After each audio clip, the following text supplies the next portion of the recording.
లబ్ధిదారులకు వర్గాలు పార్టీలు ఉండవని ప్రభుత్వం నిర్దేశించిన అర్హతలుంటే వారికి లబ్ధి చేకూర్చాలని మాజీ మంత్రి శాసన మండలి విపక్ష నేత బొత్స సత్యనారాయణ అన్నారు. ఇది భారత రాజ్యాంగం కల్పించిన హక్కు అని, కానీ చంద్రబాబు ఆయన కేబినెట్ అంతా రాజ్యాంగ ఉల్లంఘనకు పాల్పడుతున్నారని బొత్స విమర్శించారు. ఏ పని చేసినా సరే తెలుగుదేశం పార్టీ వాళ్ళకే చేయండి, వైసీపీ పార్టీ వాళ్ళకి చేయొద్దు.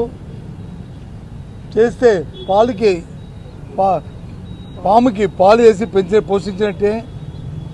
కాబట్టి ఆయన చెప్పిన వర్కర్స్ చెప్పిన నేపథ్యం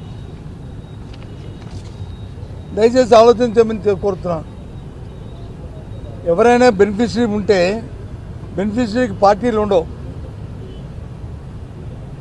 బెనిఫిషరీకి వర్గాలు ఉండవు. బెనిఫిషరీకి ఏదైతే ప్రభుత్వం నిర్దేశించిన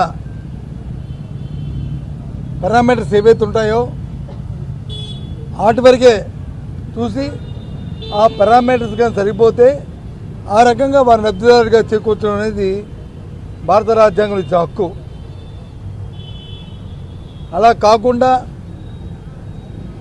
ఆయన ప్రమాణ స్వీకారం చేసిన ఓతికి దానికి వ్యతిరేకంగా చట్టాన్ని చేతిలో తీసుకుంటూ కాన్స్టిట్యూషన్ వైలేషన్కి పాల్పడుతున్నారు చంద్రబాబు నాయుడు గారు, ముఖ్యమంత్రి గారు, వారి తాలూకా కేబినెట్ అంతా కలిపి.